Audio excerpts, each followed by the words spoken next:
Hey, gang. Dan Piercy here of D. Piercy's Comics. The Danimal, the Dango Warrior, the Great Drambuie. You know, I go by many names, huh? But here we are for another Comics and Beer. It's been about 4 weeks since I did the last one, and, well, you know how I do. I like to get right into the beer. So I've already poured this sucker, and it is one Mad Tree Legendary Lager. And let me say right off the bat, this is what I look for in beer can art.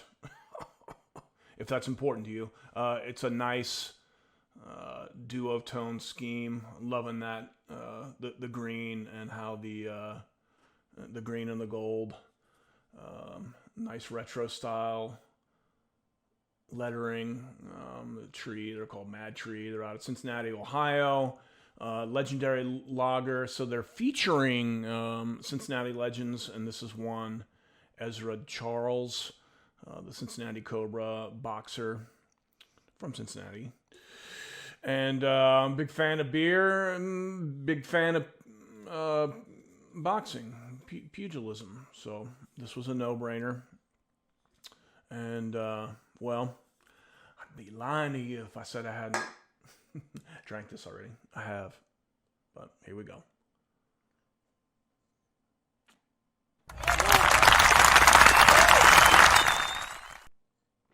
Six bottle caps out of 6.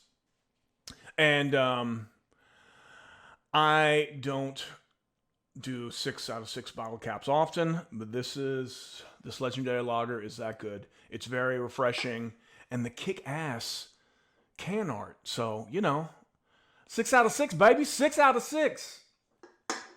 So, a little housekeeping.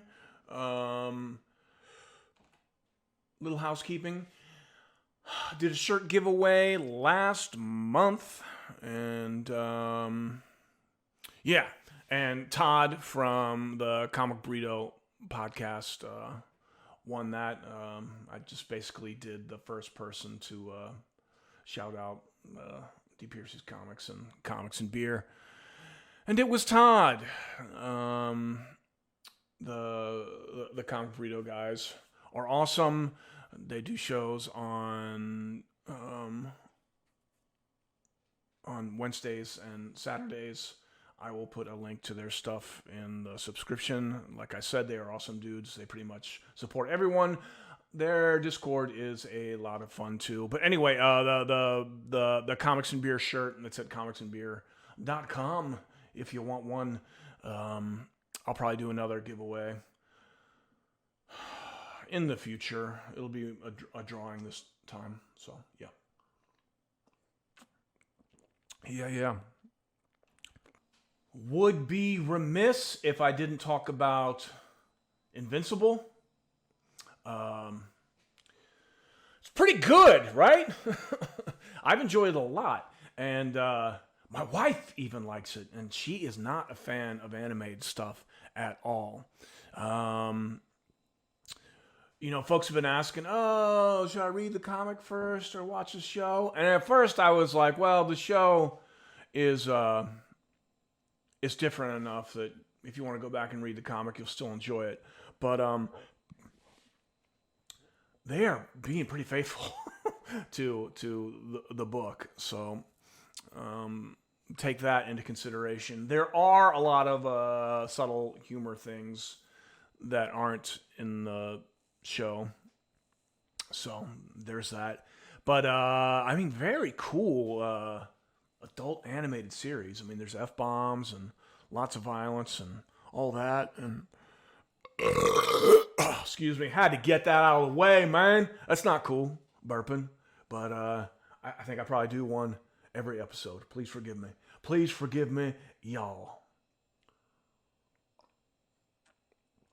So yeah. Let's get into the books. So, I mean, this is just a hodgepodge of stuff I've picked up the last 30 days. So, There's that. These two-tone variants from Michael Cho, they have been hit and miss, but the ones that I've liked, I've really liked. This Hulk, that's killer. I love it. And I mean, there's also this Thor one too. Very cool that I got. And here is another Immortal Hulk 44. I bought all 3 covers of this one. But, oh God, that's cool too. So,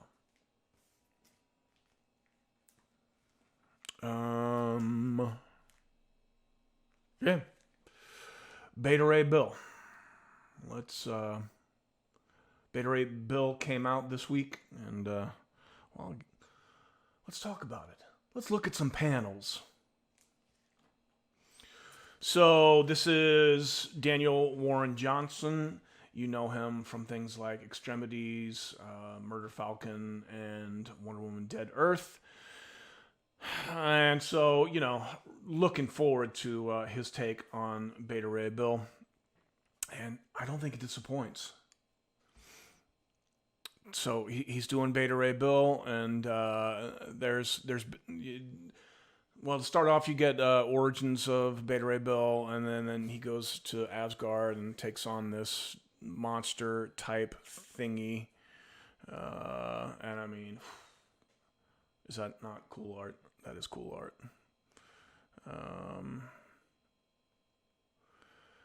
And then later, after he conquers the monster and they're celebrating, well, he tries to hook up with Lady Sif.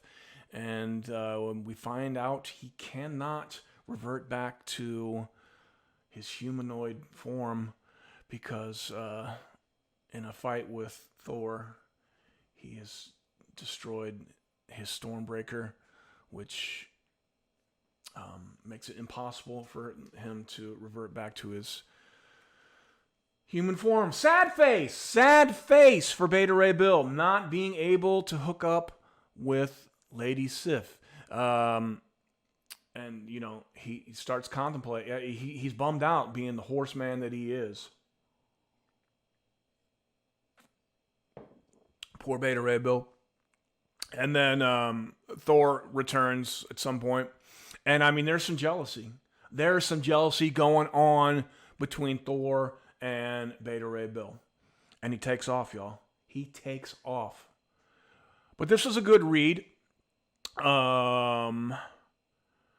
Comparing it to Wonder Woman Dead Earth, I like Dead Earth a lot better, but this is just getting started. So, and speaking of Wonder Woman Dead Earth, there was a cover reveal that reminded me of Wonder Woman Dead Earth. It's this Berserker 1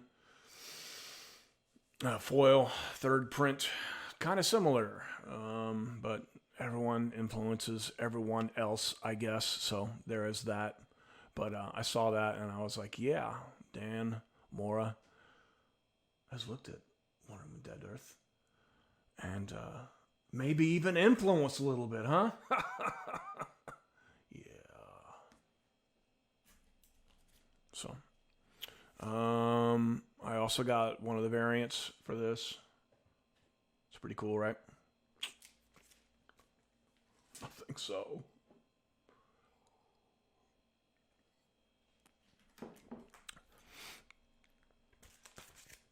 Two Moons, the 2nd issue. My mouse cursor is bugging me. Yeah, Two Moons, this 2nd issue. Two Moons, Virgil, he's been captured, so he has these weird visions, and there's a lot more of the Irish lady. I didn't like this as much as the 1st issue, but it was cool.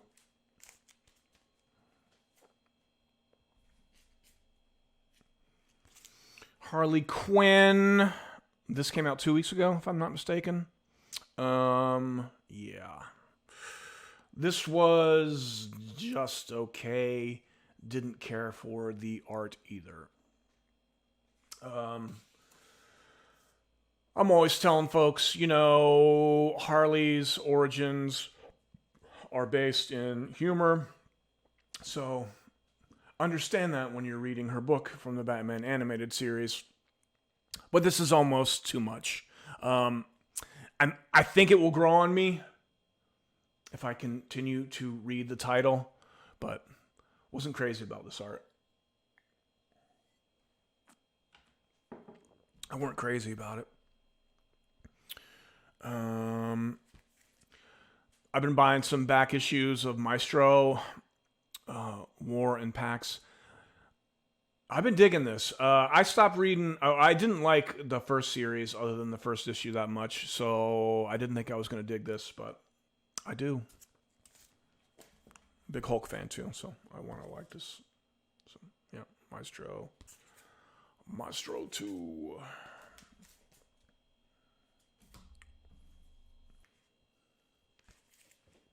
And then we have the oversized, the other history of the DC universe. Now, I'm a big Katana fan, and when I saw this cover, I knew I was picking this up.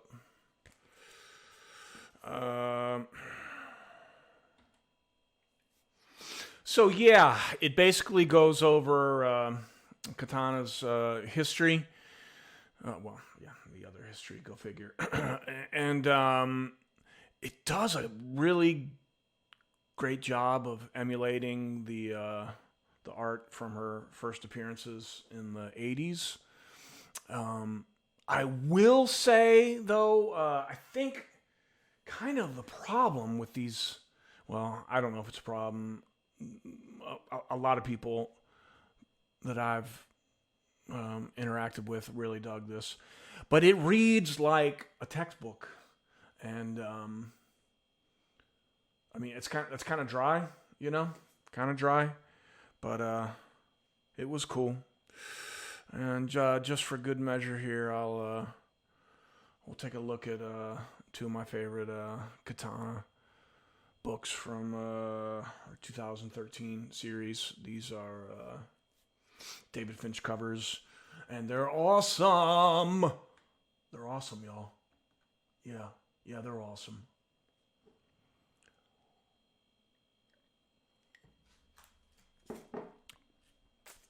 Crossover 5. This is just okay. I am not the biggest Donny Cates fan, though I love God Country. And I picked this up because I was curious, and I've been in for 5 issues. It's not bad. It's not bad. It's just not blowing my mind.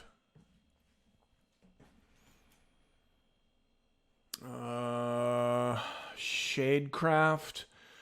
I picked this up on the solicits for the Jock cover. This has been picked up by Netflix or something, right? Not bad.